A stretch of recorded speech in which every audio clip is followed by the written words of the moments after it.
ದೇಶದ ಪ್ರಧಾನಿ ನರೇಂದ್ರ ಮೋದಿಗೆ ಖಾಸಗಿ ಶಾಲೆಯ ವಿದ್ಯಾರ್ಥಿ ಪತ್ರ ಬರೆದಿದ್ದಾರೆ. ಎಸ್ಇಆರ್ ಪ್ರಕ್ರಿಯೆ ಶಿಕ್ಷಕರ ಶಾಲೆಗೂ ಬರ್ತಾ ಇಲ್ಲ. ಹೀಗಂತ ಪತ್ರದಲ್ಲಿ ಸ್ಟೂಡೆಂಟ್ ತಮ್ಮ ಅಳಲನ್ನ ತೋಡ್ಕೊಂಡಿದ್ದಾರೆ.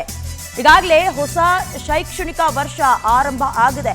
ಆರಂಭ ಆಗಿರುವಾಗಿನಿಂದಲೂ ಕೂಡ ಶಿಕ್ಷಕರೇ ಬರ್ತಾ ಇಲ್ಲ ಶಾಲೆಗೆ.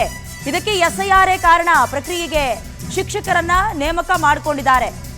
1 ತಿಂಗಳ ಕಾಲ ಶಿಕ್ಷಕರು ತರಗತಿ ಮಾಡದಿದ್ರೆ ಮಕ್ಕಳ ಕಲಿಕೆಗೆ ಪರಿಣಾಮ ಬೀರುತ್ತೆ. ಅನೇಕ ಮಕ್ಕಳಲ್ಲಿ ಶಿಕ್ಷಣ ಕುಂಠಿತ ಆಗತ್ತೆ ಅಂತ ವಿದ್ಯಾರ್ಥಿ ಆಕ್ರೋಶ ಹೊರಹಾಕಿದ್ದಾರೆ ಪತ್ರದ ಮೂಲಕ. ಮತ್ತೆ ಎಸ್ಐಆರ್ ಪ್ರಕ್ರಿಯೆ ದಿನಾಂಕ ವಿಸ್ತರಣೆ ಮಾಡಿದ್ದಕ್ಕೆ ಆತಂಕವನ್ನ ವ್ಯಕ್ತಪಡಿಸಿದ್ದಾರೆ. ಕೂಡಲೇ ಶಿಕ್ಷಕರನ್ನ ಎಸ್ಐಆರ್ ಪ್ರಕ್ರಿಯೆಯಿಂದ ಬಿಡುಗಡೆಗೊಳಿಸೋದಕ್ಕೆ ಪತ್ರದ ಮೂಲಕ ಮನವಿ ಮಾಡಿಕೊಂಡಿದ್ದಾರೆ.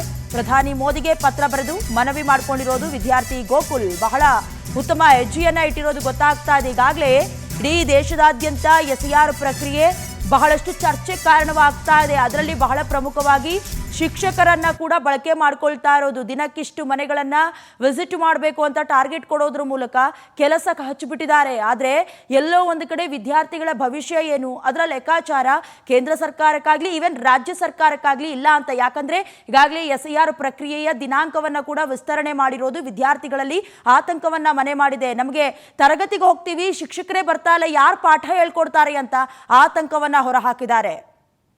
ಇನ್ನು ಇದೇ ವಿಚಾರಕ್ಕೆ ಸಂಬಂಧಪಟ್ಟ ಹಾಗೆ ಹೆಚ್ಚಿನ ಡೀಟೇಲ್ಸ್ ಅನ್ನು ದೂರವಾಣಿ ಸಂಪರ್ಕದ ಮೂಲಕ ಕೊಡ್ತಾರೆ ನಮ್ಮ ಪ್ರತಿನಿಧಿ ಸುಷ್ಮಿತಾ. ಈಗಾಗಲೇ 1 ತಿಂಗಳ ಕಾಲ ಶಿಕ್ಷಕರು ಪಾಠ ಮಾಡಿಲ್ಲ ಅಂತ ಹೇಳಿದ್ರೆ ನಮ್ಮ ಮುಂದಿನ ಶೈಕ್ಷಣಿಕ ಹಂತ ಹೇಗಿರುತ್ತೆ ಅಂತ ಕಳವಳ ವ್ಯಕ್ತಪಡಿಸಿ ಪತ್ರ ಬರೆದಿದ್ದಾರೆ ವಿದ್ಯಾರ್ಥಿ. ಇದಕ್ಕೆ ಸಂಬಂಧಪಟ್ಟ ಹಾಗೆ ಏನಾದರೂ ರೆಸ್ಪಾನ್ಸ್ ಬಂದಿದ್ಯಾ ಅಥವಾ ಶಿಕ್ಷಕರು ಏನು ಹೇಳ್ತಾರೆ ಈ ವಿಚಾರದ ಸಂಬಂಧ ಸುಷ್ಮಿತಾ? ಎಸ್ಐಎಂಎಸ್ ಜೂನ್ 30ರಿಂದ ರಾಜ್ಯಾದ್ಯಂತ ಎಸ್ಐಆರ್ ಪ್ರಕ್ರಿಯೆ ಆರಂಭ ಆಯಿತು. ಈ ಒಂದು ಎಸ್ಐಆರ್ ಪ್ರಕ್ರಿಯೆಗೆ PLOಗಳಾಗಿ ಶಿಕ್ಷಕರನ್ನು ಕೂಡ ನೇಮಕ ಮಾಡಿಕೊಳ್ಳಲಾಗಿದೆ. ಸರ್ಕಾರಿ ಹಾಗೆ ಅನುದಾನಿತ ಶಿಕ್ಷಕರನ್ನು ಇದಕ್ಕೆ ನೇಮಕ ಮಾಡಿಕೊಂಡಿರುವಂತದ್ದು.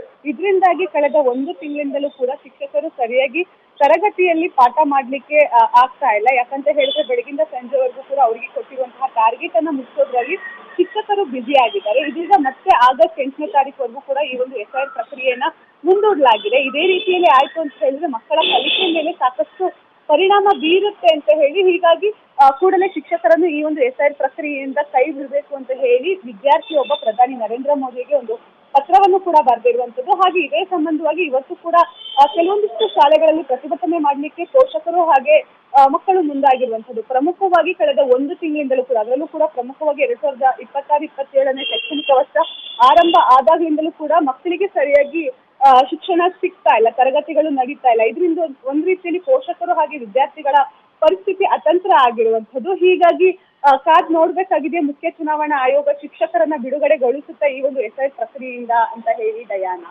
ರೈಟ್, ಥ್ಯಾಂಕ್ ಯು ಸುಷ್ಮಿತಾ ನಿಮ್ಮೆಲ್ಲ ಡೀಟೇಲ್ಸ್ಗಾಗಿ.